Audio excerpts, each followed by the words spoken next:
шүгүр. 4 айда уже Кытайдын условиясын аткарып, Кытайдын мамлекетине 5 жарына 9 күнгө ойноп келдим командам менен. Египетке кечегине менин командамдан 5 адам барды да, например. Бул Greenleaf деген корпорациянын несин жакшы көрдүм мен.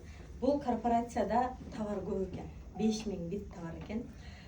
Главный баарыбыз колдонуу эле жүрө турган товарлар экен да. Например, мен буга чейин батта иштегенмин да. Батта иштегенде проделывать этиш өтө кыйын экен да. Потому что ооруган адамдарды издейт экенбиз, анан кээ бир адамдар бат алып ичсе ичет, ичпесе ичпейт. Бир жылда 2 жолу ичсе ичет, ичпесе ичпейт да.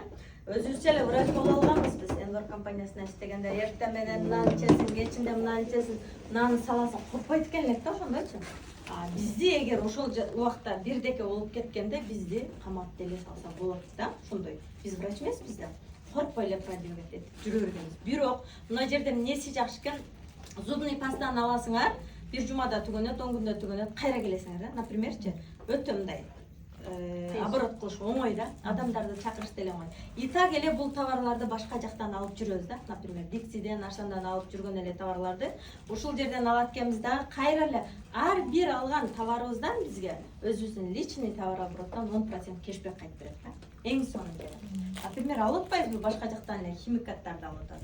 Ошону эле адамдарды үйрөтөт экенбиз ушул жакка келип, экологически чистый продукцияны алгыла өзүңөр үчүн 50% скидка менен алгыла дагы, кааласаңар кошуп сатасыңар, кааласаңар маркетинг менен иштейсиңер, кааласаңар магазин ачасыңар деп эле үйрөтүшүбүз керек экен бул жердечи. Мен адам чакырсам келбей атат да, 28900 чоң көрүп атат да дегендер барбы? Ооба. Өткөндө бирөө жазыптыр эле 28000 эмес, 28 тыйынга жазылган дегендер бар чейин деп атат да. Значит, ошол адам өзү иштекени билбейт, ошол адам өзү жакшы жеткизип бере албайт. Конечно, ошо кетти. Барып эле баса 28900 жазылып кетсин десеңиздер, эч ким келбейт. Жүрөктөр чыкпадыбы? 28900 салып алып, кыдыңымда барып колумду жууп берейин депчи. Чоң акча көрүнөт да болчу. Андан көрөк адамдарды чакырыштан бир жолу жүргүлө. Магазин ачылып тур, сонун магазин, кыргыздардын магазини экен, экологически чистый продукция экен. Мына жазып койсом теба. Чистый продукция экен, өзүңөр үчүн 50% мен скидка менен алып келсеңер, ошо кешпеги дагы бар экен десеңер, ар бир адам келип көргүсү келет, көрөт ушул жерге келип. Анан келген адамга секин маркетинг планын түшүндүрүп, товарларды түшүндүрсөңүздөр, билбейм мен. Любой адам жазылып атат, например, мага жазылып атат. Сиздерге кандай? Мына жерибизди ачышыбыз керек экен да. Качан жерибизди ачылганда адамдар эле өзү эмне кылтасың, каяктасың, мен жазылам деп эле чалып баштайт экен. Мен дагы ушул компанияга киргенде эмнегедир ачылдым. Башка компанияда адамдарга айта албай эле мынтип эле жүргөм да. Ошол жака киргенде эле ого деле чалып айтсам, ого жазылам дейт, буга деле чалып айтсам, ого жазылам дейт. И так эле 5000 түр товарды башка жактан алып атамбы, жазылам да дегендер толтура да. Ошентип отуруп эле мен 10 адамды патыратып жазып жүргөмүн да. Бирок караңыздар, азыр ушунча мен азыр командамда 500ден ашык адам бар да. Бирок мен ошонун бардыгын өзүм жалгыз чакырган эмесмин. Көрдүңүздөрбү? Азыр адамды каяктан табам дегендер толтура болот да. Мен 10 адам чакырган болсом, ошонун арасынан 5өө эле активный иштейт. Ошол 5өөнөн мен азыр 500ден ашык адам бар да, көрүп атасыңарбы? Эми караңыздар, билбейм, эми түшүндүрсөңүздөр эле, жакшы түшүндүрсөңүздөр бар эле жазылат экен да бул жерде. Бул Greenleaf деген корпорация экен, компания эмес экен. Корпорация деп айтылат экен бул. Корпорация 1998 жылдан бери Кытайда иштеп келет экен. Кытайдын өзүндө, внутри Кытай иштеп келет экен. Кытайлар качественный товарларын сыртка чыгарбайт экен. Кече биз Кытайга барганда айтты да, биз качественный товарларды чыгарбайбыз деп. Потому что Кытай дегенде баарыбыз жаман нерсени ойлойбуз, койчу, кытайский экен деп. Башка компаниялар айтат экен, ичет экен. Койчу, ошо Кытайдын сасык товарын сатып жүрө берет да депчи. Көрдүңүздөрбү? Ар кимдин өзүнүн деңгээлине жараша сүйлөйт да. Например, караңыздар.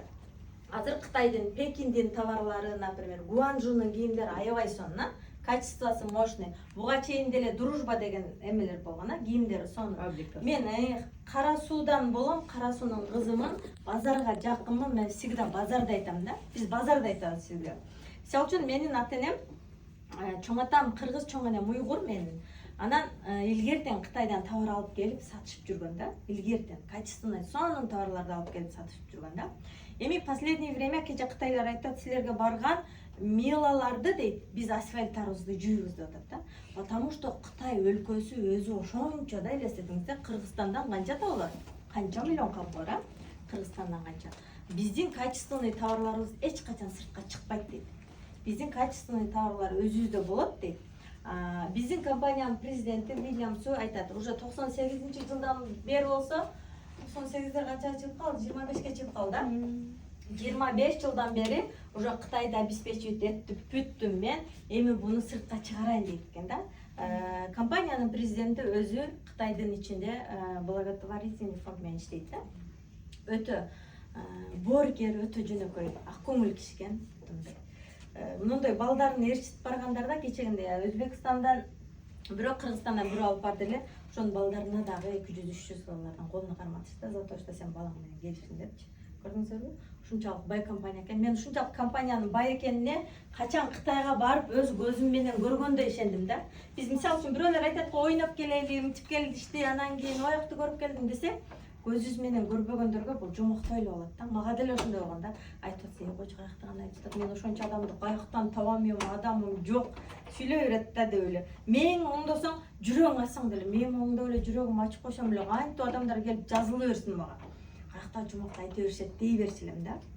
Биз өзүбүз дажечи максат койгонду билбейт экенбиз, өзүбүз үчүн жашашты билбейт экенбиз аял кишилер. Айрыкча өткөндө мен видеоролик жөнөттүм, көрдүңүздөрбү? Аял кишилер эң акыркы орунга коет экенбиз өзүбүздү. Потому что күйөөмүн ишин бүтүрөйүн, балдарымды бүтүрөйүн, анан кызым, анан онуку, бунуку дегиче саякатка келгиче өзүбүз саякатка бара албай турган болуп калат экенбиз талтаңдапчы. Мен наемный иште иштегенде саякат жөнүндө өмүр ойлонгон эмесмин. Мына наемный иште иштегендер ойлоносуздарбы саякат жөнүндө? Ойлоносуңбу сен? Мен ойлонгон эмесмин. Баргым келет. Баргым деле келген эмес экен, потому что акчам жок да. Акчам жок, каяка барам? Мен вообще ойлонгон эмес экен саякат жөнүндө. Азыр саякат жөнүндө ойлонуп, саякат жөнүндө айтып аткан адамдарга силер жакшы экенсиңер деп атам да. Мен вообще ойлонгон эмес. Мен мынтип ойлонуп элем наемный иште иштегенде. Үйүмдү салып алсам эртерээк, эшигиң астына цемент куйдурсам. Мен ошондой ойлоном. Цемент куйдурсам, анан очок канам калып кетти да. Очок канам калып кетти. Очок канам бүтүрүшүм керек. Анан ошону кылып атабыз, кылган жок эмеспиз. Аллага шүгүр, наемный иште деле жаман дебейм. Үйүбүз бүтүшү мүмкүн, машина алышыбыз мүмкүн да. Бирок ошо канча жылда биз мына жерде көбүрөөк акча алсак, ошону тезирээк кылабызбы? Тезирээк кылып, анан саякаттарга эми чыгабызбы? Ошол эле нерсе. Ал жакта 12 саатта канчалаган адам кече МТШдагы ошол деле менин командамдан Насиба эже сүйлөп берди го кече. Көрдүңүздөрбү ким барды? Сүйлөдү го, ден соолугумду жоготтум деди. Көрдүңүздөрбү? Бүгүн эже больницага жатат, грыжа чыгарган, грыжасын операция кылдырат. Көрдүңүздөрбү? Биз деле канча ден соолугубузду жоготуп атабыз. Именно мына уборкада иштегендерге айтам да, канчалаган баягы жуй тургандар, средство, канчалаган жаш кыздар азыр аллергия болуп калышкан. Ошодон болуп калышкан. Көрдүңүздөрбү? Ден соолугубузду карабайбыз. Аял киши эң акыркыга коебуз да, өзүбүздүчү. Аял киши качан өзүбүздү эң биринчи орунга койгонубузда айлана чөйрөбүз сыйлайт экен, туугандарыбыз сыйлайт экен да, командабыз сыйлайт экен да. Ошон үчүн мен деле мисалы үчүн Арфлеймге биринчи барганда максат жазуу деген нерсени билбейт экенмин. Максат жазгыла, максат койгула деген мен наемный иште силер ким айтат? Администраторлор максат койгула дебейт го, эч ким да. Ошентип айтса, кантип максат коюшту дагы билген эмесмин, көрдүңүздөрбү? Бирок жазган экенмин. Менин балдарым Кыргызстанда күйөөм экөөбүз ипотека төлөйбүз, анан жазган экенмин. Машинабыз аренда экен эле ошол убакта, күйөө машинасы. Өзүбүздүн машинабыз болсо аренда эмес. Анан балдарым алып келсем Россияга 3 комната квартира снимать этсем, анан кийин эркек балам бирөө ортодо. Ошону спортко берсем, кызым окусам деп жазган экенмин. Бирок ошол нерсем 2 жылдан кийин орундалды туугандар. Мен Enver компаниясына келгенде ошол нерсени кылдым. Көрдүңүздөрбү? Жазып койгонмун да зато. Кийин ачып алып окутам ошонучу. Сиздер деле жазып бергиле, о тетрадыңарды эч ким көрбөйт. Коркпой эле жазып бергиле. Аллагандай для себя эле жазып бергиле. Көпкө эле. Көпкө эле. Кудайга запрос жөнөтө беришибиз керек экен да. Кандай максатыбыз бар? Жөнөтө берсек, бир күнү обязательно ошол нерсебиз орундалат экен туугандар. 1 жылдан болот. Мисалы үчүн быйыл жазып койдуңар, миллионер болом мен, айына миллион доходко чыгам деп жазып койдуңуз. Сизден 1 жылдан кийинби, 5 жылдан кийин деле ошол нерсеңиз орундалса жаман эмес да. Айына 1 миллион доход, жаман эмес да. О канча жылдан бери эле келип кетип жүрөбүз го. Мен келип кетип жүргөнүмө 20 жыл болду, караңыздар. Келем, акчаны алам, кетем, барып ожокканам бүтөт. Анан неме, ошо үйүндө азыр эч ким жашабайт. Бир жерим тип оер өсүп, чөп басып көрсөң, илан келет да. Көрдүңүздөрбү? Өзүбүз үчүн жашабайбыз, ошакты бүтүрүп койгонбуз. Өзүбүз квартирада жашап атабыз. Балдарым алып келдим, бирок караңыздар.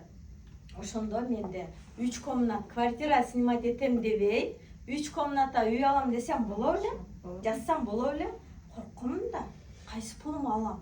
Көрдүңүздөр? Биз өтө коркок болобуз да. Өтө коркок болобуз. Ошону коркпой эле жаза берсек, орундалат экен. Бир күн болбосо бир күн. Мен өзүм практикаман айттым да сиздерге. Көрдүңүздөрбү? Анан мен биринчи ушул жака чакырган кайынсиңдим всегда айтат эле. Мен иштей албайм, мен сизде сүйлөй албайм да деп. Кече айтты го. Иштей албайм, сизде сүйлөй албайм. Анан күйөөм да айтат эле. Койчу, сен мындай сүйлөй албайсың, сен мындай ишиңи эле кыла бер, барып келип эле, тынч эле дейт эле да. Анан кийин мен деле мынада ооруп калганыма байланыштуу келгенмин сетке туугандар. Ооруп калганыма. Потому что мен буга чейин иштейт элем, күчүм менен иштейт элем, касса болуп, кечке о жерде администратор болуп көтөрүлүп, менеджер болуп дегендер болгон. Бирок мен ошол убакта катуу ооруп калып, ошол себептен мен ушул сетке келип калдым. Көрдүңүздөрбү? Ден соолуктун айынан келип калгам. Качан ден соолукту жоготкондо анан ушундай нерсени ойлойбуз да биз. Али батты деле качан ооруп калганда ичпей эле өзүңүздөр үчүн алып ичип турган деле бул жакшы нерсе да. Алдын ала. Биз алдын ала албайбыз. Качан мына путубуз мынтип калган анан барабыз да больницага. Ошон оорутатын ден чогулуп жүрө беребиз ба? Көрдүңүздөрбү? Ошон үчүн кайынсиңдим айтат эле, эжеңе мына адамдардын мына өдөгө басса бериң, ылдыйга басса баса бериң ошолорду деп. Мен компанияда Энворкта иштеп атканда айтат эле. Барсам элдин баардыгы төгөрөк столдордо отуруп алып, командасы менен сонун иштеп атат. Мен командам жок. Кайсынын баласын көтөрүп алып эки жака басып, алям болом да баякыларды. Качан менин командам дагы ушундай көбөйөт экен. Ал убакта бирок регистрацияны аяқта өзүбүз кылат элек да. Отуруп алып баардыгы регистрация кылып паспортун. Мен качан регистрация кылып калат экенмин деп раз алям болот элем. Кийин уже кандай 5 тааныш бар да барбыз да, туруп. Мен деле ошентип атып 5 таанышымды чакырдым мен Энворккочу. Ошол биринчи мен ойлогом биринчи келгенде башка жакта 50 алган 50 миңди ушакта алсам, таза кийинип алып, жакшынакай 12 саат кыйналбай ушул жактан алсам 52 миң мага болот деген. Көрдүңөрбү? Чек койгом. Бирок мен ошол айда жакшы эле адам чакырган экенмин. Товарооборот күйөт болчу иши ал жактачы. Биринчи айда 77 миңге чыктым. Күйөөм алып барып берсем, сонун эми 20 миң акча өтпөйм, 50 миң деп. Анан кийин эле 200 миңге чыктым. Мен биринчи Энворкко барганда 200 миң алам десе, 200 миң жериме сиңген эмес да. 200 миң кантип адамдар 200 миң алып иштейт экен депчи. Көрдүңүздөрбү, мына жерге чоң акча келгенде 200 миң деле алдым, 500 деле алам, түгөп кетти ошол акчалар да. Көрдүңүздөрбү? Өзү эле келе берет экен, ойду түздөсөк эле, кадамды алдыга карап шилтесек эле. Кудайым айтат экен, сен бир кадам алдыга бассаң, мен 10 кадамды сага улап берем дейт экен да. Ошон үчүн баардыгыңызга айтарым, ушул жерде отурганыңыздар. Коркпой максат жазыңыздар да, коркпой. Бардык нерсе неге байлар байый берет, кембагалдар кембагал боло берет десек, байлар коркпойт экен да, олар любой нерсени попробовать этип көрүшөт экен. Кембагалдар болсо өтө акылдуу болот экен да олорчу. Мына чуңкурга түшүп кетем да, мен байлар чуңкурга түшүп кайра чыгып кыла берет экен иштечи. Олар өтө акылдуу болот экен. Караңыздар, мектепте дагы жалаң 5ке окуган бала менен 2ге окуган баланын разницасын, 2ге окуган баланын карасаңыздар үйлөрү сонун, бүткөн, өзү бир бизнесмен болуп алган. Баягы папканы көтөргөн дагы эле папкасы менен шапкасын кийип жүрөт, ошол боюнча эле. Үйү дагы эле ошол боюнча. Себеби ол акылдуу да. Караңыздар, эми бул Greenleaf деген корпорация, китайская корпорация болгону менен 6 мамлекеттин бренд товарын чыгарып берет экен бизге. Биринчиси бизде Швейцариянын косметикасы бар туугандар, билебиз, биз алып колдонуп атабыз. Экинчиден бул жерде Германиянын бизде баттары бар экен, аябай сонун кардицепстери бар. Германский бизде Окфат фирмасынын очкилери бар, чемодандары бар, германский посудалар бар, идиш жугуч, кир жугуч Германиянын бардык нерсеси бар. Мына жазып койгоч, элдер уктай баштады. Мына эмне? Кондиционер коюп койгон. Баттары бар экен, караңыздар. Эми Кыргызстанда туугандар 5000 вид товар бар экен. Россияда пока 700. Эми ушул Кыргызстанда айттым, картошка, эт, пияз, сабыз ошол эле жок алган нерсенин бардыгы бар да. И так эле башка жактан алган нерсенин бардыгын аласыздар да. Так эле башка жактан алып атпайсыздар. Караңыздар, Германиянын чамадандары бар, кастрюльдары бар, шейшептери бар, плеттери бар. Кыргызстандачы толтура мантык аскандары бар. Толтура нерсе германский да. Үчүнчүдөн бул жерде Япония бар. Япониянын магазинде кирип көрдүңүздөр, спонсорлоруңар алып кирдиби? Карли Карич деген бренд бар. Мен всегда айтам да лидерлерге, алып келгенде эмеңерде сөзсүз ушу брендтер менен тааныштыргыла дейм да, потому что бул жактан киргенде көрөт дагы, анан бул жакка келгенде, жанакы мен көргөн паста, мен көргөн шотка Японияныкы турбайбы деп дагы бир жолу эсте калат да. Көрдүңүздөрбү? Япониянын бизде шоткалары бар, носкилери бар, турсалары бар, пасталары бар, посудалары бар. Япониянын дагы өзүнүн көптөгөн продукциялары бар. Төртүнчүдөн Франция. Франциянын эмеси чыгат бизде? Боюнча парфюмдары бар. Анан винолору бар экен. Өзүнүн винолору бар экен. Кече мен Кытайга барганда ошо Гала ужунда өзүнүн винолорун койду да. Бешинчиден бизде Китай өзү бар, Китайдын дагы iLife деген өзүнүн бренди бар экен. iLife деген. Ушул брендтин прокладкилери турат, эдиш жугут, кири жугут да. Майда чүйдалар турат, бет жугуттар. Бизде прокладкилери дагы анионовый чиптери менен аябай сонун, ежедневкалары дагы аябай сонун, лечебный. Өзүбүздүн эле командадан менструациялар келбей калган чоң эле, климакс болоюн деп калган эжелердикин келтирип атат да, напримерчи. Өзүбүздүн эле, эми башка жактан айтпай эле коеюн. Эми товар качественный, мощный бренд болгон үчүн 20 жылдан бери иштеп келатат туугандар. Ошон үчүн товар жөнүндө коркпой айтыңыздар. 5-6 кайык калды. Италия калдыбы? Италиянын бизде Marvisia бренди бар.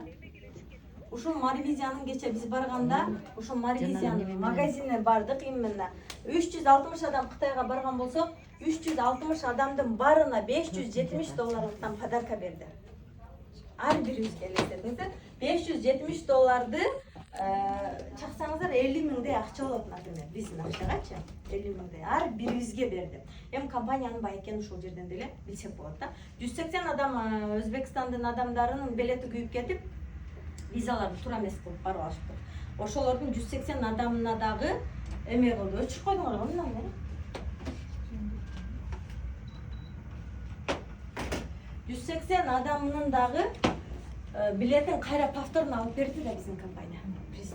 Көрдүңүздөрбү? Бай экенин билсек болот. Айтат эле да башка неме болгондо, мен эмне кыргыздар келди, эмнеге өзбектер келди, ой, казактар келип, силер эмнеге келе албайсыңар демек да. Көрдүңүздөрбү? Караңыздар, эми ушул 6 мамлекеттин брендовый товарын чыгарып берген 72 гектар өзүнүн заводу менен бамбуковый плантациясы бар экен өзүнүн. Завод деп эсептеңиздер, ананы завод. Азыр бизде Кытайдын өзүндө 3000 магазин бар экен. 3 заводу бар экен. 4-чү завод бизге Кыргызстанга Ысык көлгө курулуп атат. 4-чү завод. Уже 49 жылга арендовать этилип алынды ошол жерчи. Кече биз барганда биздин правительство Темирали биз менен кошо барып кол коюп келди. Буйруса, эми Кыргызстанга завод курулгандан кийин ар бир кыргызстандыктын үйүндө биздин экологически чистый продукциябыз болот да. Буйруса. Ошону дагы элдерге айтыңыздар. Канчалаган адамдар иш менен камсызданат да. Мен иш менен дегенде эмне заводко кирип иштешпейт, жок дегенде доставка менен дагы иштешет да. Көрдүңүздөр. Караңыздар, даже бизде Бишкек, Кыргызстан боюнча 1000 адамдык конференция залыбыз жок экен Кыргызстанда. Бирок 1000 адамдык жанакындай ресторандарыбыз бар экен, той кылат турган. Көрдүңүздөрбү? Бирок конференция залыбыз жок экен. Кытай мамлекет өтө өнүккөн мамлекет болгон үчүн, компаниянын президенти бай болгон үчүн 3000 адамдык силерге конференция зал салып берем деди. Буйруса Бишкектен дагы жерлерди алып дейт, этаж домдорду салам дейт. Ушул компанияда иштегендерге какой-то процент скидка менен берилет экен да. Көрдүңүздөрбү? Бизге кыргыздарга шанс туугандар. 3 завод, 4-чү завод бизден курулду да. Эми караңыздар, ушул 6 мамлекеттин брендин чыгарган завод деп айтыңыздар. Компания менен корпорациянын разницасы корпорация товарларын өзү чыгарат экен дагы, компания бул перепокупщик болот экен да. Олар өздөрү башка жактан сатып алат экен дагы, заводдон бизге алып келип сатат экен да. Энворкто ошондой эле болду кайсы да. Энворкто бизде айтышкан, заводу бар деген, бирок заводун эч ким көргөн эмес да. Мен мисалы үчүн уверенный айтам да мунун заводун, потому что өз көзүм менен барып көрүп келдим да заводун. 72 гектар завод. Аерда мынтип толтур адам иштебейт экен, 2-3 адам турат экен, бүт роботтор иштейт экен. Көрдүңүзбү? Ал жакта бизде перепокупщик экен, ошон үчүн последнее время акчаларыбызды бере албай, товарларды бизге жеткизип бере албай калган үчүн биз ошол компаниядан кеткенбиз да. Көрдүңүзбү? Бирок ар бир компаниянын продукциясы сонун туугандар. Компаниянын аларды жаман дебейм, бирок акчада да бардыгыбыз акча деп келгенбиз да бул жерде, туурабы? Ошон үчүн маркетинг планда бизде акча көбүрөөк, ошон үчүн көптөгөн адамдар ушул жака келишип атат. Эми караңыздар, бизге бул жерге жазылыш үчүн билесиздер, мына новичоктор билбейт, жазылыш үчүн 3 пакет бар. Биринчи пакетибиз бул корона. Бул корона деп аталат. Бул $2400 жазыласыздар. Бул рубльга 174 000 рубль акча. Андан кийинки пакетибиз бриллиант деп айтылат. Бул $1200, 86 000 рубль. Кичинекей пакетибиз, 3-чү пакетибиз платина, азыр көбүнүн кушуда. Бул $400, бул 28 900. Бизде өзүбүздө внутренний курс бар да, 70-ке. Бир пивиз 70-ке барабар болот. Ошондо караңыздар. Эми мен сиздерге кичинекей пакеттен баштап айтып берейин. Көбүңүздөрдүн пакетиңиздер азыр ушуда да. Мына $400. $400 жазылганда эмне аласыздар? Биринчи очередте караңыздар.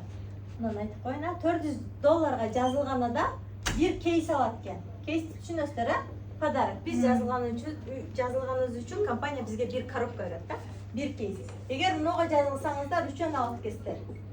Много жазылсаңыздар 6 алып кетесиздер да. Эми азыр караңыздар. Когда пакетиңерди көтөрүп алсаңар болот да, бизде апгрейд деген нерсе бар. Качан акчаларыңар чоңоюп, чоң акчаларга чыгып, командаңар чоңойгондо, мынанын ортосун кошуп туруп, любой время көтөрүп алсаңар болот. Убакыт деген нерсе жок экен да. Андан кийин караңыздар, эми мына жерде бизде $400 жазылган адамдан пиви алабыз да. Пиви бул бал. Ушул бал менен бизге путешествие, жанакы пассивный доход, автопромоушен дегендер ушул пивилер менен кетет да бизге. Мында 825, мында 1650 пиви алат экенбиз, көрүңүздөр. Андан кийин бар купон деп атасызбы, жазылган адамдар купонуңуздарды көрүп атасыздарбы кабинетиңиздерде? Эгер пакетиңер чоң болсо, мына жерден 617 000 купон аласыздар. Мындан 308 000 купон. Мынаудан 102 000 900 купон аласыздар. Көрдүңүздөрбү? Эми $400 жазылгандан баштайын. $400 жазылганда не аласыздар? Кээ бир адамдар ойлошу мүмкүн да, $400 мен подарок алып кетем, өзүмүн каалаган немеме. Продукция алып кетем деп ойлошу мүмкүн. Жок, продукция албайсыңар, мына караңыздар. Биринчи очередте бул жерде 50% скидка аласыздар, өмүр боюга ID номер аласыздар. Но бизнес место да. Но Марвизияны айттымбы, бизге ачылат экен да. Марвизия бизге, скоро мына Марвизия бизге как магазин болуп, бутик болуп Россияга ачылат экен. Бул деген как Gucci, Adidas дегендей күчтүү бренд да бул. Ачылат экен, бунун ичинде итальянский кийимдери бар, обувтары бар, сумкалары бар да, толтура. Сиздер жазылгандан кийин ушул Марвизияга барып туруп, ID номериңиздер бар да, 50% скидка менен любой кийимиңиздерди алсаңыздар болот экен дагы. Ошол жактан алган товарыңыздан дагы 10% кешбегин ала берет экенсиз. Сонунда Италия алабыз башка жактан. Экинчиден эң сонун нерсе HP компанияда жок. Мына магазин ачуу. Бул өтө кымбат турат, например, сиздер Арфлейме ve башка жактарда пункт выдачаларды ачканга уруксат берет, Бизде экологически чистый продукция Гринлифт деп кааласаңыз Россияга, Москва, кааласаңыз Кыргызстанга барып ачып алсаңыз болот экен. магазин ачканга компания рұқсат береді. Биздин ар бир продукциябыздын өзүнүн сертификаты бар. Ошон үчүн ойлонбой ишти кыла берсеңиздер болот. Үчүнчүдөн сиздерге мына мен айткан подарокты берет, кейс. Бул подарок өзү $250 турат экен. Ичинде дагы кошумча майда чүчөлөр бар. Төртүнчүдөн наследство балдарыңыздарга, биринчи поколенияга, балдарыңыздарга берсеңиздер болот экен. Эми бүгүн бар, эртең жок, ким билет да, азыр эртеңки күнүбүздү эч кимибиз билбейбиз да. Бүгүн менен жашашыбыз керек. Караңыздар, бизде башка жакта мына номер, например, да, миллион акчаларга чыгып калган неме, семейный паралар машина өкүтөн өтүп кеткенде, муну наследствого берген эмес, номердичи компания өзү алып койгон. А бизде муну наследствого берет да. Көрдүңүздөрбү? Кийин карып калып, мой иштебейм деп туруп балдарыңыздарга өткөзүп берсеңиздер, олар балдарын өткөзүп берет. Эми наследство кете берет да поколенияга. Бешинчиден сиздерге мына мен айткан 102.900 берилет, Бул ваучерный деньги деп коет. Буну эме кыласыздар. 50%-ин чөнтөңүздөрдөн аласыздар дагы, 50%-ин ушул жактан бизде балловый, купоновый деген товарлар бар. Ошолордон аласыздар, ушул жаңыңыздардан алган товарыңыздарга жараша минус кетет. Анан кала дейт дагы мына жерден 50%-тен бизге акция товарлар 90% тугандар. Алып сатып иштесең болот дейт. Көрдүңүздөрбү? Сиздер жазылганыңыздар үчүн $400 ушунча нерсени алат экенсиздер. Көрдүңүздөр, түшүнүктүү эле болду? Эми бизде 10 вид доход менен иштейбиз. Биринчи вид доходубуз бул реферальный бонус. Реф бонус дейбиз, за реклама. Адам чакырганыңыз үчүн компания бизге акча төлөп берет. Мисалы үчүн, азыр жаңы келген адамдар ким кантип чакырып келдиңер? Неме жокту да жаңы келген адам жанына коёбу. Кантип чакырып келди сени? Эмне деп чакырып келди? Мен эч ким так келбедим, мен өзүм эле келдим. Сиз канча эмне деп келди? Эмне деп чакырдыңар? Магазин көрүп келелерби же ушундай компания деди? Баргансыз да, ошоктан эле келдиңиз да. Кээ мынтип чакырат да адамдар, деп басып коеюп, бассаң чай алып берем деп чакырат. Же болбосо баса KFC'де отурабыз деп чакырат да. Бирок мен айтам да, ошону тура эмес деп ойлойм. Себеби бул адамдын ою KFC'де же болбосо жана тамакта да, чайда да. О келип мен 5 саат сайрасам деп укпайм да. Качан чай ичет экенбиз? Мына мага бүгүн мага чай алып берет мына деп ошону күтүп отурат да. Ошон үчүн алып келе турган адамдарыбыздарды жүргүлө магазинге эле көрүп келели деп чакыргыла. Магазинге да эле чакырып келе. Түшүндүңүздөрбү? Магазин деп чакыргыла.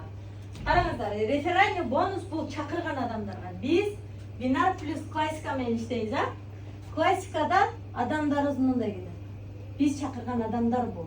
Эми биз ошону бинарга жайгаштырабыз. Би деген бул 2 деген сөздөн келип чыгат экен. Караңыздар. 2 эле кол менен иштейбиз. Мен арфлеймде иштегендим, мындай 5-6 кол менен иштегеним дагы.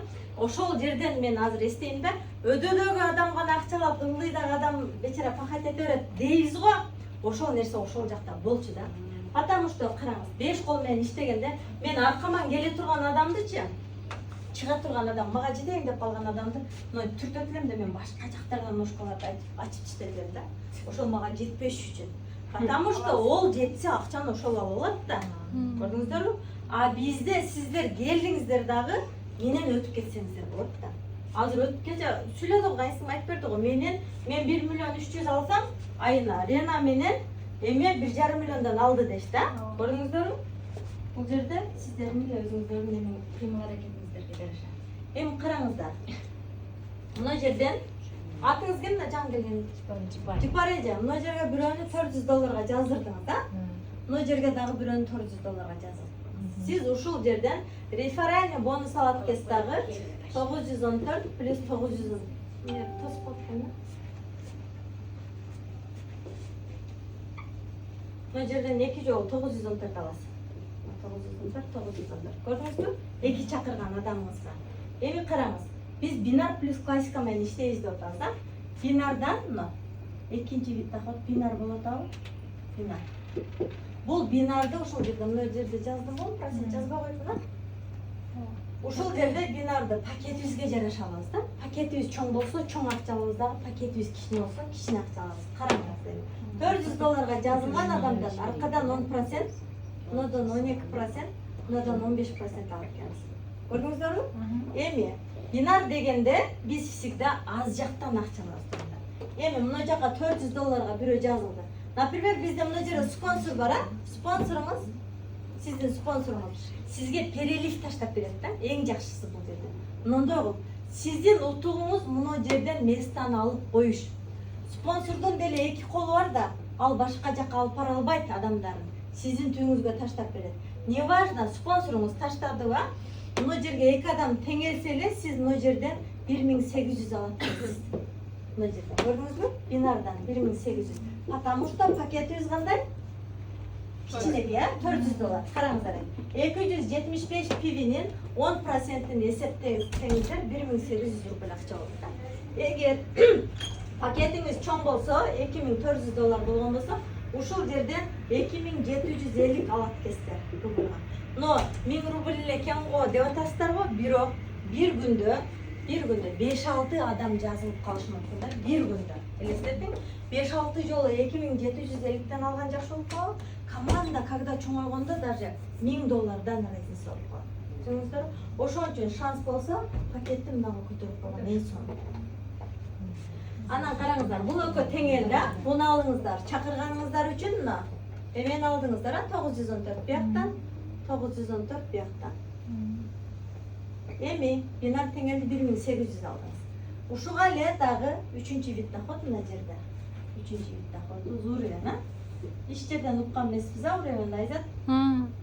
Бул уровень деген бул линия жабылат экен. Өткөндө бир эже келди, кайсы компаниядан келген билбейм, бирок бизде 10-чу уровеньге чейин төлөнөт эле деди да. Бизде бирок 50-чи уровеньге чейин акча төлөп берилет да, караңыздар. Линия жабылган сайын сиздерге акча төлөнө берет. Ушул жерден линия жабылды деп 5800. Эми караң. Айжат, сиз келдиңиз дагы бир адамды спонсоруңуз таштап койду. Бир эле адам жаздыңыз дагы, ушул жерден 8,5 акча алат экенсиз. Эгер эки жака тең өзүңүз жаза турган болсоңуз, эки адамда өзүңүздүн адамдарыңыз боло турган болсо, ушул жерден 9600 алат экенсиз. Көрдүңүзбү? Эми 8500-600 эми примерно кылып атам да, 100 сом ояк-буяк болуп калышы мүмкүн. 9600 алат экенсиз. Ушул 3 вид доходту биз күндө алабыз да, күндө. Бүгүн адам жаздыңызбы, эртең уже саат 12ден кийин силердин акчаларыңыз түшөт. Көрдүңүздөр? Главный мына жерден местаны алып коюшуңуздар керек. Потому что жана кече Ренанын случаясын айтпай да. Рена, например, мына жерде кайынсиңдим болгондагы мына жерге Ренаны жазып койгон. Рена дагы мама в декрете, силерге окшоп эле баласы менен 4-чү баласын төрөп, 4-чү баласы 4 айлык болуп уже эме издей баштайт. Кыргыздар билебиз го, сарылып жүгүрүп барып жууп келем, кеч жүгүрүп барып жууп келе калам деп. Онда мектепте иштейт да, окуйт да кызым. Мектептен келсе эле таштап коюп жүгүрүп барып жууп келем деп жүргөн кыз. Кыргызстан, Кытай эмес, даже Кыргызстанга барганга акчам жок болчу деп. Көрдүңүздөрбү? Ошол кыз дагы подработка издеп жүрүп эле анан кайынсиңдимдин статусунан көрөт. Эми статус ошон үчүн иштейт да туугандар. Ошон үчүн жазылган адамдар сөзсүз түрдө статуска коюгула товарларды, адамдардын акча алып атканын да, ол алып аткан болсо меники жок да дебеңиздер. Командаңыздардан алып алып кое бергиле. Ошол силерге материал болот. Каякта эмне деп элдер өзү чалып сурай баштайт да. Рена дагы ошентип эле кайынсиңдиме чалат. Каяктан бул кандай акчалар, эмне деп сураганда, кандай компания деп сураганда, ушундай Рена эже сиз 28900 жазыласыз. Бул эң кичинекей пакет деп айтат. Бирок мама в декрете 28900 жок эле деп атат. Көрдүңүздөр? Күйөөсүнөн сураса, күйөөсү бербей коет да. Ипотекасы бар экен анда. Отурат дагы кайра эле, ондай акчам жок да деп телефонду өчүрүп коет дагы. Бирок караңыздар, адамдар изденет да өзүнүн үстүнө. Ошол дагы кыз изденген кыз. YouTube'дан карайт, Greenleaf деп карайт дагы, сонун отзывдарын угат, продукция жөнүндө угат, акчаларды алган угат да, анан кайра чалат. Сен акчаң болсо жазып турчу, мен $400. Мен сага адам жазып эле берем дейт да. Көрдүңүзбү? Даже биз адамдарды өзүнүн акчабызга жазып кой, адам жазып берчи десең, жок мен иштебейм эми деп бар. Бир адам таппай калса эле, иштебей калдым, неме деп коет го. Ол өзүнүн үстүнөн изденбеген адам. Көрдүңүздөрбү? Ошол Рена суранып эле ошол жерге түшөт да, Перелифтин несі сонун туугандар, караңыздар. Силерде деле ошондой шанс болуп калышы мүмкүн да. Спонсору мына жерге бир күчтүү кызды таштап койду. Бул дагы компанияда иштеген күчтүү кыз. Бул жагын алып кетеби бул? Рена ошондо дагы бир ай отурган. Отуруп туруп анан мына жака ол дагы бир күчтүү кызды жазып койду. Бул дагы Гүлкайыр деген эмеде иштеген бул дагы. Мен Аусын болот Арфлемде иштеген да. Ошону жазып койду, Ренанын досу болот да. Жазып койду дагы азыр караңыздар. Рена күнүнө 52 000 рубль алып атат. Биз 52 000ди бир айда алып атабыз да. Наемде иштеп.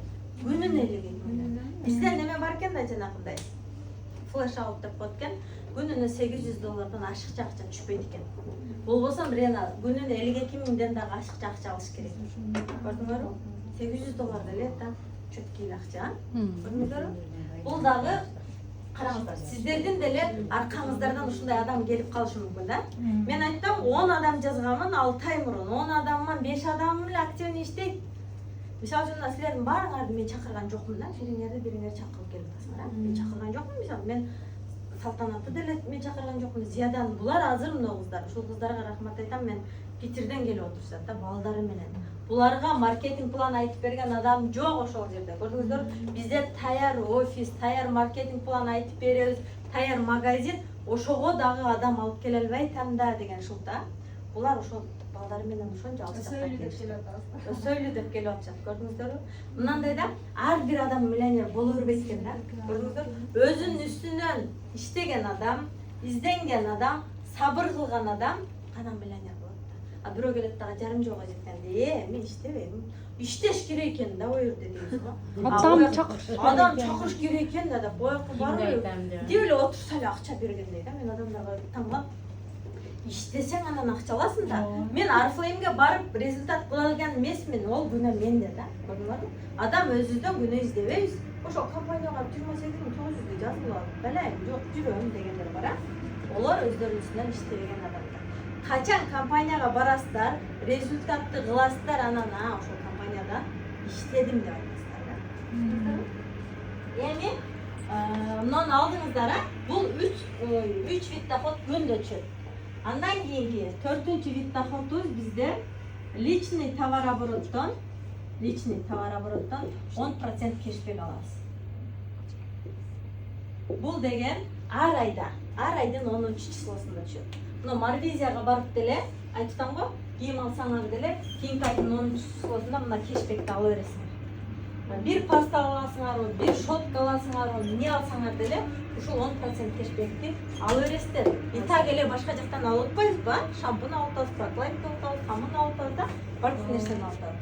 10% кешбек бул деле өтө сонун акча да, например. Караңыздар, мисалы үчүн 5-чи вид доходдагы өтө сонун доход бул команданын товарооборотунан 0,5% аласыздар. Мунун өзүңөрдүн товарооборотуңардан аласыңарбы? Муну команданын товарооборотунан аласыңар да. Например, бизге бирөө келди дагы $400 жазылды. Ушул адам повторный покупка кылат го. Ол дагы келет дагы самын алат, шампунь алат да. Ошонун покупкасынан 0,5% алат десин. Например, бир адам келди дагы, мен магазин эле ачам, мен традиционный менен эле иштейм. Маркетинг менен иштебейм дегендер да бар да, толтура да. Келип туруп миллион товарообороттон товар алган болсо дагы силердин пивиңерге кошулуп кете берет. Мисалы үчүн, артыңыздан келген адам бир паста алса, паста бир пиви болуп калса, мына 275-иңер 276 болуп бөлүп кетет да. Көрдүңүздөрбү? Ушул пивилер топтолуп, накопительный күйбөйт да бизде ар ай сайын. Топтолуп отуруп сиздерди путешествияга, сиздерди жана пассивный доходго, автопромоушндарга ушул нерселерди көрдүңүздөр а? Эми команданный товарообороттун дагы бир жери бар, караңыздар. Мына жерге жазылып койдуңуз, а? Аркаңыздан спонсоруңуз перелив кылып кетип атат, мындай переливтерди кылып кетип атат. Но сиз мына жака адам таппай отурасыз, толтура ошондой эле. Кедем болчу, жаркын мен 2-чү жагымдан бүт алам десең дегендер бар да. Онда сиз эмне кыласыз дейм да, онда сиз эмне иш кыласыз, онда акчаны алып үйдө отурасыз, онда вообще келбейсиз. Кеже мына ягында 113 адам таштап койгон бир эже. Нарагына бир дагы адам таштай элек. Түшүнбөдүм. 86 бул неме? Жок, ошо командаңыздын товар оборотун түшүп аткан нерселер. Шордук. Мен байлап отура бересиң эле. Мынаны караңыздар. Сураны акырында бересиздер го, сөзүн берип кетти. Мына мына жерге жазылды. Иштебесеңиздер деле, мына жактан адамдар жазылып кетип атат, командаңыздардан кетип атат. Спонсор кылып кетип атат да бир жагыңыздарды. Бирок мынак адам таппай отурасыздар. Бирок сиздер ар ай сайын өзүңүздөр үчүн 15 пиве кылып турсаңыздар, например, самын, шампунь, так эле алабыз го башка жактан. Примерно 1,5 миңден 3 миңге чейин акчаны кылып турсаңыздар, ушул бир жактан дагы мына командный товар оборот алат экенсиздер. Башка жакта андай жок го, только экинчи жак. Биздин эле компанияда болгон, мен всегда айтам, бул мына эки дос жазылат дагы мына жергечи, достор жазылып, мына дос менен мына дос урушуп кетет дагы мыного бизде кыргыздарда коркутабыз, кетип калабыз, иштебейм деп коркутуп кетип калат. Номери бар, акчаны төлөп койгон бирок. Ол иштесе эле бул байып кете тургандай элестетебиз да. Адамчы сәл ишти кеңирээк кылыш керек да. Көр адамдардын бар ушундай ичи тар, өзү боло албайт, болгон адамды көрө албайт да. Качан бирөөнүн ийгилигине, мисалы үчүн бирөө менеджер болуптур, например, статуска чыгой Кытайда аткарыптыр, ошол нерселерге ушунчалык жан дилиңерден кол жапсаңар, например, ушунчалык сүйүнсөңөр, силерге ошол нерселер кайра эле келет өзүңөр койчу. Анан чыгыптыр деп жиңиңер келип отурсаңар чыкпайсыңар. Ошол ака урушуп кетет дагы, мына дос кетип калат дагы, бирок мына дос караңыздар, перерив кылып таштап кете берет да. Биз мына жерде мындай да, иштешкен адам менен иштешип кете беребиз. Иштебеген адам өзү аракет кылбаса отура берет. Потому что биз одан карыз эмеспиз да. Биз одан кутулдук, мынча нерсени берип койдук ого. Компания да кутулду одан, берип койду, карыз эмес. Кааласа потребитель болуп жүрө берсин. Кааласа магазин ачып алсын, аны эч ким неме кылбайт да. Анан иштейм, мага жардам бер, мен аракет кылам деп адамдарды алып келип, виска алып келген адамдар менен биз всегда тыгыз байланышта. Даже 10 адам, 5 адам болуп топтосо дагы мен барып маркетинг өтүп берип атам турганда. Ошол шанстан пайдаланбагандар толуп тура да. Например, силер жакын болгондо силерге эле күндө бармакмын. Караңыздар. Эми ушинтип отуруп эки дос. Бирок мына досу билбейт да 15 пивеничи. Бирок эне отурам, мен дагы 28.900га жазылганмын, айдын номерим бар. Өзүм үчүн алып турайын деп, мына досуна көрүнбөй эле келип оштаны магазинден өзүнүн продукциясын алып жүрө берет. 1 жылдан кийин келип караса, кабинетинде $50.000 түшүп калыптыр. Көрдүңүзбү, команда өсүп кеткен да. Ушул мисалы үчүн бул адамдын бардыгын но чакырган эмес, чакырып атып эле бул зато мына жерде место алып койгон да. Көрдүңүздөрбү? Ушул жерде местаны алып койгон. Рена дагы карызга болсо дагы ушул жерде местаны алып койгон. Караңыздар, уткан да. Күйөөлөр кетет да, мен ойлонуп келейинчи, күйөөм менен сүйлөшөйүнчү, айлыгым тийсин, анан кийин колдонуп көрөйүнчү депчи. Олар онтип ойлонуп келгичекти, мынтип башка адамдар түшүп кете берет мына жерге. Биз ким келип акчасын берип келсе, жаза беребиз да, али келсин деп күтпөйбүз да бул жердечи. Көрдүңүздөрбү? $50.000 алыптыр, дагы досуна рахмат айтты, эмне кылды, кыскасы бактылуу болуп ушу иштеп калыптыр кайра башкачы. Экинчи ножкасын кылып. Көрдүңүздөрбү? Азыр Дилбар Усманова деген биздин үстүбүздөгү Өзбекстандагы бир эле жагынан почти $100.000 ашык алат экен. Бир эле вид доходдон. Элестетиңиз, көрдүңүздөрбү? Бизди бирок бул компанияны алып барган Кыргызстанга, Кыргыз эже Аравандык Гүлсан эженин тааныш Орозгүл Парханова деген эже. Мен таныйм ошо. Орозгүл Парханова мындай болгондо, Орозгүл Парханова дагы буга чейин башка сеттерде иштеген да. Ал жерде матрица менен иштеген. Көптөгөн байкундайларда иштей берген дагы. Баары чаккан. Эми ол эже делечи мындай деп түшүнөм да. Ол компаниялар алып кетишин билбейбиз да биз делечи. Ол эже деле айткандай бассаң мындай экен дейт. Ол көп адамдарды апаргандагы жабылып кетеби? Көптөгөн адамдар акча салып калганда жабылып кеткен.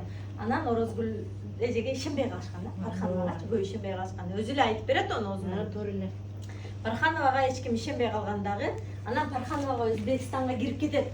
Өзбекстанга кирип кетип Парханова азыркы биринчи чек Дилбар Усманова башка компанияда иштеген болот да. Өтө командасы күчтүү, башка компанияда дагы лидер да. Бирок ал биздин маркетингди укканда, наркын маркетинг менен салыштырганда биздики шикарный, биздикинде акча көп болду. Дилбар Усманова сразу айтат да. Бирок Пархановага шарт коет экен, сен менин командам менен бир жыл ошол иштейсиң дейт экен. Менин командамды өстүрөсүң, мен ошон үчүн команда менен өтөм дейт экен. Парханова макул болуп, ошону бир жыл ошакта Өзбекстанга кирип чыгып иштеп жүрүп, караңыздар, Өзбекстандан Казакстанга келип атат. Казакстандан кайра Кыргызстанга мына биз жаздык. Биз эгер ошондо түшүнгөн болсок, билген болсок, биз Өзбекстандын дагы үстүндө болмок экенбиз да. Ковид башталган маалда ошондо. Ошондой болуп калганда, караңыздар. Эми 4 жыл. алтынчы бул кандай? Мен уровеньде отам го. Уровеньде бизде 50-нчи уровеньге чейин төлөп берет да. Буну кандай? Только личниктерден төлөп берет. Личный жазган адамдардан да. Например, 50-нчи уровеньге чейин кандай төлөнөт экен? Нерге жазсам окшойт да? Нерге жазарайын? Биринчи уровеньден 5-нчи уровеньге чейин бизге 4%тен акча төлөнүп берет экен. Андан кийин 6-дан баштап бизге 10го чейин 3%тен төлөткөн дагы уже 11-ден баштап 30-га чейин 2%тен төлөнөткөн дагы уже 31-ден баштап 50-ге чейин 50%тен бизге акча төлөнөткөн ошол жерде дагы. Личный чакырган адамдар. Мисалы үчүн мага личник Дилбар эже болгон болсо, Дилбар эжеге личник сиз, Дилбар эже мага 1-нчи уровень, сиз мага 2-нчи уровень, Мадина мага 3-нчи уровень болуп кетет экен, көрдүңүздөрбү? Ошол уровендерден жалган сайын сиздер. И анан мындай экен, мен пакетимди көтөрдүм го. Ушул уровенде дагы пакетибиз чоң болсочу, чоңураак акча алат экенбиз ушул уровенден дагы. Пакетибиз чоң болсо 5800 алып атабыз го мына жерден. Кандай жазып атам? Мына 5800 алып атабыз го. Ушул жерден 5800 эмес, примерно секинден көбөйөт экен, ал 29 миңге чейин алат экенбиз ушул жерден. 15 мың жылатабыз. 15 мың анан жылатабыз. Көрдүңүздөрбү? Чоң акчаларды алат экенбиз ушул. Уровеньден. Уровеньден дагы чоң акча алат экенбиз. Ошон үчүн кимде шанс болсо биз касса ойноп көтөрүп атабыз керек болсо. Касса ойноп, например, командаңар менен да, өзүңөрдүн командаңар болсо, сонда касса ойной койсоңор, бир айда 20 миң. Ар айдын 15-инде 10 миң, 30-ында 10 миң кылып, ошондо бир айда 2 адам пакет көтөрүп калат да. Көрдүңүздөрбү? Сонунда командаңар көтөрөсүң. Личный адамдардан ушуну алып атат, личниктерден алып атабыз, а? 7-ден бул некен? Саякат. Бизде эмнеси жакшы экен? Саякат бизге статуска чыкпасаң деле саякатка барсаң болот да. Башка компанияларда какой-то статус жабасың, анан саякатка барасың дейт го, бизде ондой эмес. Сиз келип жазылдыңыз, промоушнду аткардыңыз, сиз саякатка бара бересиз да. Мүмкүнчүлүк бар да. Бизде бул 1 жылда 2 жолу экен. 1 жылда 2 разы деп коюн, ар 6 айда. Мен мисалы үчүн келгенимде, уже мен келгениме 2 ай промоушн коюлган 2 ай өткөндө мен 4 айда аткарып Кытайга барып келдим да. Буну кандай кыласыздар? Мына караңыздар. Промоушнду азыр сиздерге деле коюлган, февралда коюлду да.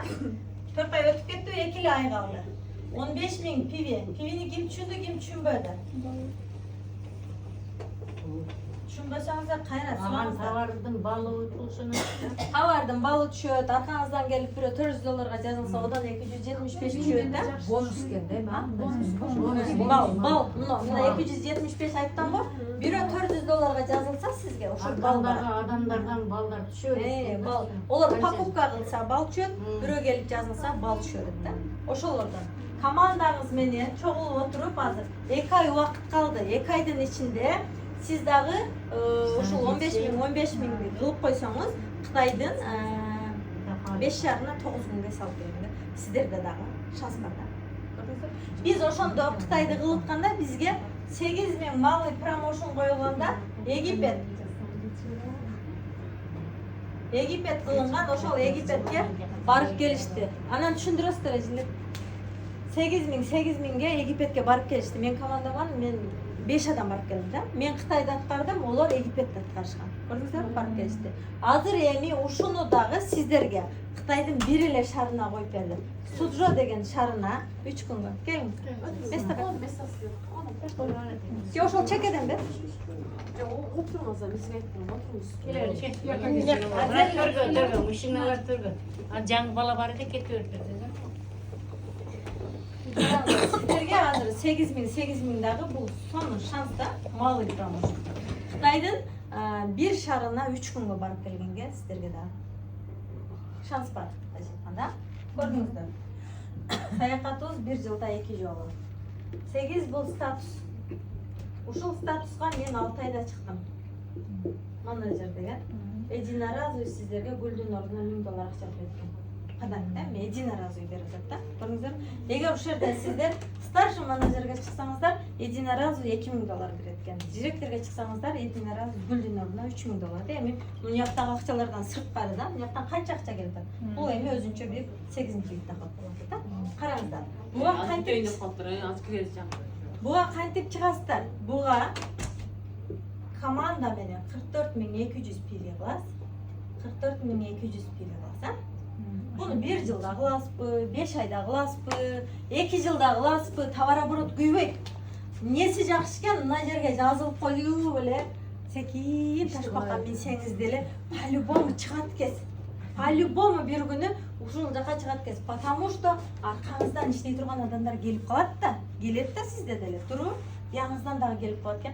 По-любому бир күнү ушул статуска чыгат экенсиз. 44.200. Эми мындан караңыздар, мен 6 айда чыксам, 2 айда чыккандар бар, например, 4 айда чыккандар бар да. Кыймыл аракетибизге жараша, кылганыбызга жараша. Кээрлерге повезло да, Эренага окшогондорго повезло болуп калат. Сон жерге көрдүңүздөрбү? Может, сиздерге деле ошондой эмес да. Ал колунум десе, Майли, сизге отдельно түшүндүрүп беребиз, а? Майли болот. 44.200 кылдыңыздар, 2 жагыңыздардан менеджер болдуңуздар. Эми караңыздар. Ушул жерге чыкканда акча кардай жайт деген эч жакпайчу. СНГнын товар оборотуна 3% отурат. Ушул жерде акча кардай жайт экен. Эми буюрса мен 3-майда чыктым, июнда ошо акча кардай жаганын айтып берем а дагы бир жер. Азыр пока ала элекмин миллиондон айлык алып каласың, э? Onu пока ала элекмин. Миллионго жетип болбойт. Примерно 300.000. 300.000. Уже старший менеджер болгондо уже миллионго чыгып калат биз. Айына 300.000. Айына 300.000 алабыз. Мен азыр бирок менеджерге чыга элекмин. Менеджердин акчасын ала элекмин, бирок мен азыркы күндөгү айлыгым эң аз түшкөн айына 120.000 түштү. Жаман эмес да деле. Мен 120.000 алыш үчүн башка жакта эшекте без выходной иштешим керек, а? 12 саатта. Көрдүңүзбү? Ошого деле шүгүр да. Эң көбү 180.000ге чейин барат да. Эми товар оборотко жарык да. Көрдүңүздөрбү? Ушуну товар оборот күйбөйт да туугандар, мына жерден несте алыңыздар. Кыргыздарга шанс, завод курулуп атса. Муну по-любому кылынат экен. По-любому бул нерсе кылынат экен. Муну 3% эмеден ала берет экенсиз. Өзбекстандын, Казакстандын, азыр Тажикстан кошулду. Тажикстан, Кыргызстан, Россиянын товар оборотуна, команданын эмес, СНГнын товар оборотунан алат экенсиздер да. Көрдүңүздөрбү? Ушул жерге келгенде дагы өзүнчө бонустары бар бунун ичинде, лидерский бонус, дагы көптөгөн бонустар бар. Ол мага пока түшөлөк да. Кийин эртең түшкөндө каяктан канча түшкөн, ошодон үйрөнүп эме кылам. Эми караңыздар, бизде дагы 13 зарплата деген нерсе бар, а? Наемный иште билесиздер, а? Сиздер жакшы. 50.000 пиви, 50.000 пиви. Меники азыр бир жагым ушул мына жактан өттү, бир жагым мына жактан экону кылып койду да почти. Караңыздар, 50.000 кылганыңыздарга бир жылда бир 150.000 акча берет экен. 150.000 бир жылда бир. Мисалы үчүн, бир жагыңыздан 50.000 өттү, бир жагыңыздан 50.000. Компаниянын өзүнүн туулган күнүндө, бир жылда бир ушул бонусту сиздерге берет экен. 150.000. Азыр кайнысиңдимен ушер миллион болуп калды. Ушер эле элесе бир өзүнчө бир немеси да, доходу. 13 зарплатам миллиондон ашты деп атпайбы? Салондо машина алам деп турат өзүнөчү. Бул азыр бизге көрүнбөйт ошол неме келгенде анан ким 13 зарплатам билесиңер го, ошондой. 150.000. Эми караңыздар, 50.000ден бир жылдын ичинде 5-6 жолу кылып койсоңуздар, 150.000ден 5-6 жолу алат экенсиңер. 50.000ден 2 жолу кылып койсоңор, 150.000ден 2 жолу алат экенсиңер да. Анан ушуну айтат экен, кала дейт, Koşup maşını alıp al deytken. Attı. Kala deyip koşup үй alып al deytken да. Бирок обязательно үй алышың керек, обязательно машина алышың керек деген нерсе жок да. Кээ бир компанияда айтат да. Обязательно машинаны алып сен жок дегенде 3 ай минишиң керек дейт да. Бизде ондай нерсе жок. Калаганыңар, калаган жагыңарга иштете бересиңер. Эми, конечно, баарыбыз эле үй, машина, ушундай деп жүрөбүз да. Көрдүңүздөрбү? Ушул биздин маркетингдин үстүртөн айтылган маркетинг ушул. Кимде кандай сурак?